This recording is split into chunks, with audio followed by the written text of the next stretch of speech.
नमस्ते आप सभी को। सनातन मीट चैनल पर आप सबका स्वागत है। आज हम भारतीय राष्ट्र के बारे में बात करेंगे। जो राष्ट्र को जो जो अंग्रेजी शब्द नेशन है, उसका अनुवाद मान लिया जाता है, जबकि दोनों का अलग शब्द है, दोनों का अर्थ अलग है। तो अभी जो नेशन स्टेट की बात जो 17वीं 18वीं शताब्दी में चली, 19वीं शताब्दी में पूरी तरह से वो बहुत विकसित हो गई। और उस जो नेशन स्टेट है, उसका एक विद्रूप रूप जो दिखाई दिया समाजवाद के रूप में।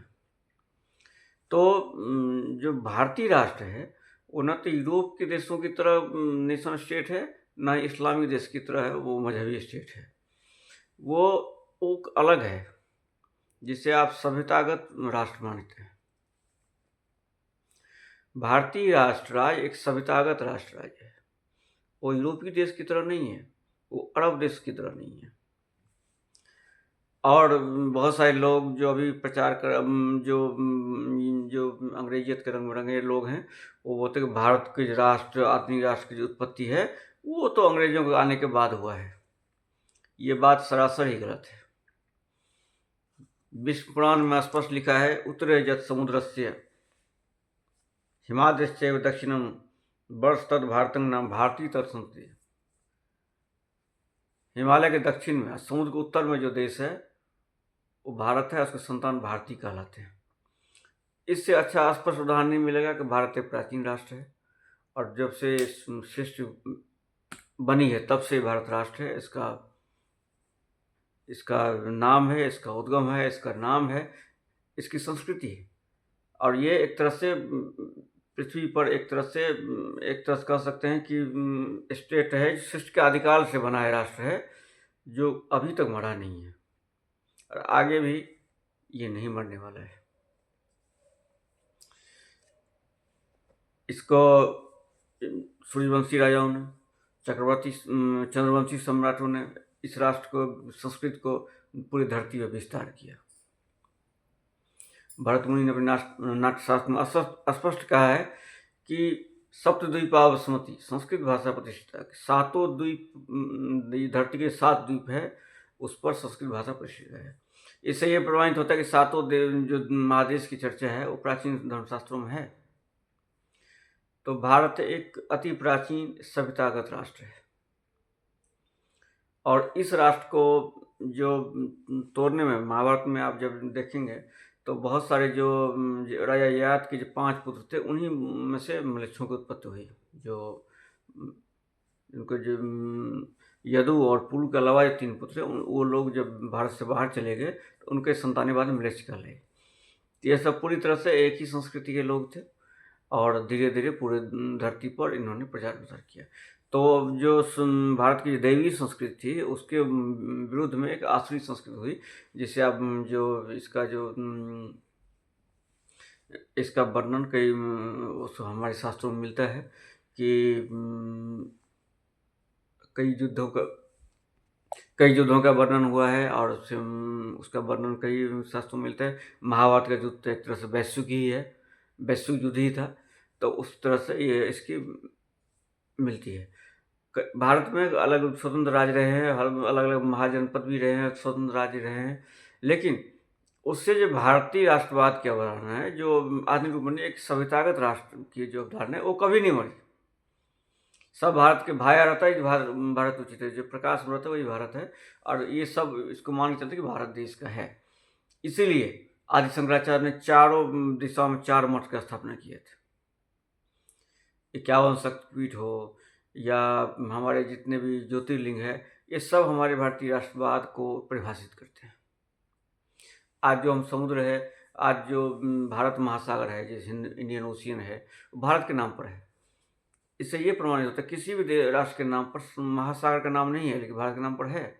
इससे ये साबित होता है कि भारतीय राष्ट्र पूरी संसार में अलग है, और उसकी तरह किसी भी राष्ट्र की न कोई किसी राष्ट्र उसकी उपमा नहीं दी जा सकती है। आज अब देख रहे हैं कि दक्षिण चीन सागर, जिसे प्राचीन काल में चंपा सागर बोलते थे, उसके नाम पर संघर्ष करके हमारा है। भारत से खाड़ी के लिए संघर्ष कर रहे हैं, अरब देश की, अरब की खाड़ी है। लेकिन किसी भी कोई भी देश इंडियन ओशियन के नाम पर कोई किसी तरह से संदेह की कोई गुंजाइश नहीं है। तो इतना बड़ा, अब ये प्रश्न है कि इतना राष्ट्र सभ्यता का राष्ट्र है, उसके इतनी बड़ी राष्ट्र पर बार बार इसकी दुर्दशा क्यों हुई? जैसा कि भारत हरिश्चंद्र ने कहा था भारत दुर्दशा में, आवो मिल तो रोबो भाई, भारत दुर्दशा ने देखी जाई। सबसे पहली बात है कि भारत को नष्ट करने के लिए जो इब्राहिम रिलीजन हुआ है, उसने पूरी तरह से इस राष्ट्र को नष्ट करने के लिए बहुत प्रयत्न किए। तो भारत पर पहले अरबों ने आक्रमण किया, अरबों के बाद फिर बाद में मध्य एशिया के, अरबों के बाद जो मध्य एशिया के तुर्क लोग थे, जो पहले सनातनी फिर बौद्ध बने फिर इस्लामी बने, वो फिर अपने नए इस्लामी जोश के साथ भारत पर हमला करना शुरू किया और खैबर दर्रे से आक्रमणकारी आने लगे और भारत पर जो आक्रमण उसने लगातार आक्रमण किया। तो 7वीं शताब्दी से लेकर 12वीं शताब्दी तक, ये बात तो माना 500 वर्षों तक इन लोगों को तो भारत ने रोका, लेकिन बाद में इन लोगों का राज हो ही गया। लेकिन अगले 500 वर्ष के बाद धीरे धीरे फिर से इनको विरहीन कर दिया गया। फिर अंग्रेज आ गए।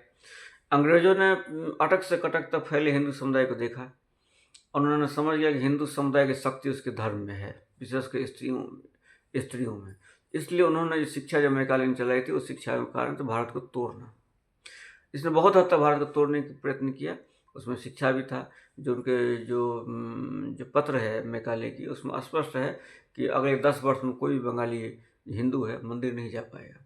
उसकी बातें बहुत हद तक सही हुई। आज भी आप देखते हैं उसका असर आपको आज भी देखने को मिलेगा। लेकिन कुछ बात है कि हस्ती मिटती नहीं हमारी, कुछ हमारी ये संस्कृति जो है, हमारे अंदर की जो अंतर्धारा है, वो कभी नहीं मरती। इसलिए बाद में उसी अंग्रेजी शिक्षा पढ़कर लोगों ने क्रांति की और अंग्रेजों से सीधे टक्कर लिया और धीरे धीरे भारत स्वतंत्र, बड़े बड़े क्रांतिकारी हुए और उसने भारत को स्वतंत्र करवा के छोड़ा।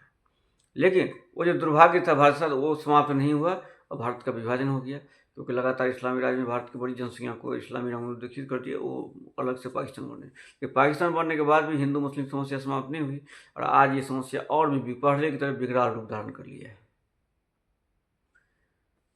अब जब 15 अगस्त 1947 को जब भारत बना, खंडित ही सही लेकिन भारत जब बना, तो एक जो राष्ट्र के रूप में होना चाहिए था, एक राष्ट्र की जो अवधारणा है, उसमें बहुत सारी चीज़ में, जो आधुनिक दृष्टिकोण देखा जाए तो बहुत चीज़ में सफल नहीं हुई। जो चीज़, जैसा कि महाभारत में जक्ष पूछते हैं युधिष्ठिर से कि कौन सा राष्ट्र है जो मृत है, कब मृत राष्ट्र, तो उन्होंने एक बड़ी बात बोली कि जिस राष्ट्र में अपनी भाषा न हो, मृत है। तो स्वतंत्र भारत ने एक भाषा के रूप में, एक भाषा जो शासकीय सेवा जिसमें कर सके, शिक्षा दीक्षा दे सके और देश की संस्कृति का विकास हो गया, एक राष्ट्र के रूप में, एक भाषा के रूप में विकास वो नहीं कर पाए। हिंदी भाषा जो है, हिंदी भाषा को पूरे हिंदुस्तान की भाषा मानी जाती थी। कोई अपने घर में नहीं बोलते थे। हर देश की, हर प्रांत की, हर जगह का अलग भाषा है। ऐसा नहीं कि तमिलनाडु की तमिल है, कर्नाटक कन्नड़ है, केरल का मलयालम है, बंगाल बांग्ला है, तो उत्तर प्रदेश बिहार के राज्यों की भाषा हिंदी नहीं थी। मिथिला मैथिली है, मगध मगही है, अवध में अवधी है, ब्रजभूमि ब्रजभाषा थी, ऐसी थी। लेकिन उस सबको एक जगह के एक करके उसको हिंदी बना दिया गया और बाकी जो क्षेत्रों को उन्होंने हिंदी भाषी मानकर उन दोनों को टकराव शुरू करवा दिया। ये बात निश्चित है कि शताब्दियों से एक सत्ता न होने के कारण भारत में अलग अलग भाषाएं हुई, लेकिन इसके कारण ये नहीं, इसका मतलब ये नहीं था भारत में एक जो भाषा नहीं हो सकता था। देश में एक भाषा की जो राजभाषा कम से कम नहीं बन सकती थी। मैं इसके 2 उदाहरण दूंगा। एक उदाहरण है इंडोनेशिया का। भारत की तरह इंडोनेशिया के वही सिर है, उसमें भी एक भाषा नहीं थी। लेकिन स्वतंत्रता के बाद जो 1949 में, 47 में इंडोनेशिया ने स्वतंत्रता घोषणा कर दी और 1949 में वो वास्तव रूप से इंडोनेशिया स्वतंत्र हुआ। तो चूँकि वो भी इंडो है, इंडोनेशिया का नाम भी इंडो है, तो उससे हमें सीखने की जरूरत है। उन्होंने एक नई भाषा इंडोनेशियन बनाई और उसको अपना राजकाज भाषा, राष्ट्रभाषा बनाया। आज इंडोनेशिया में पूरी तरह से इंडोनेशिया भाषा हर जगह छा गई है और विश्व की बड़ी भाषा में उसकी प्रतिष्ठा बढ़ गई है। लेकिन उसी इंडोनेशिया से भारत कुछ सीख नहीं पाया। भारत ने अपनी एक भाषा नहीं बना पाए, एक नीति हम नहीं बना पाए।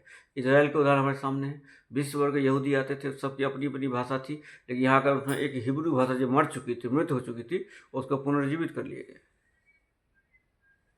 और धीरे धीरे आज हिब्रू एक एक एक पूरे इजराइल की राष्ट्रभाषा बन गई है, और इसको एक स्वतंत्र साइंस और टेक्नोलॉजी की दृष्टि से बहुत ही समृद्ध भाषा बन गई है। तो हम क्यों नहीं कर सके? वही हमारी सनातनी आलसपन है, हम एक भाषा का विकास नहीं कर पाए।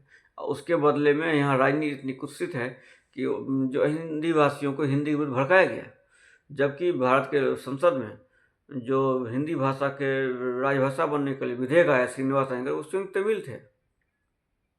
भारत में पहली बार हिंदी पत्रिका चली, कलकत्ता से चली थी, और बड़े बड़े मनुष्यों ने, छत्रपति शिवाजी ने, जैसे गांधी जी रहे हैं, स्वामी दयानंद सरस्वती हैं, बड़े बड़े मनुष्य, बड़े बड़े विद्वानों ने हिंदी भाषा के पक्ष में आंदोलन चलाया था। वो लोग हिंदी भाषी नहीं थे, लेकिन इसको जानबूझकर इसको बीच में वो टकराव दिया गया, और आज हिंदी की स्थिति जो पहले से भी बुरी स्थिति है, और आज हिंदी बोलने पर हंसी उड़ाई जाती है, और लोग हिंदी के बारे में कोई भी अच्छी भाव नहीं रखते। हमारी शिक्षा दीक्षा पूरी तरह से, मैं भारतीय भाषा, हिंदी से भारतीय भाषाओं की भी बुरी स्थिति है, सारी कुछ हर जगह अंग्रेजी छाई हुई है। तो एक तो हमारी असफलता रही भाषाई मामले में, एक हमारी सीमा के मामले में हमारी सीमा सुरक्षित रही नहीं। हमारे पूरे बॉर्डर पर पूरी तरह से हम असुरक्षित होते जा रहे, धीरे धीरे हमारी सीमाएं सिक्योरिटी गई। हमने कभी इसकी रक्षा के लिए बात नहीं किया था। हमारे पूरे नॉर्थ ईस्ट का में सैकड़न हो गया है, कश्मीर की स्थिति तो आप जानते ही हैं। फिर हमारे बांग्लादेश के जो पूरे बॉर्डर हैं उससे पूरी तरह इस्लामीकरण हो गया है। तो जाके बाकी देश क्या है कि अपनी सीमा को पूरी तरह सुरक्षित रहे। चीन का उदाहरण देख लीजिए, चीन का उदाहरण हमारे सामने है।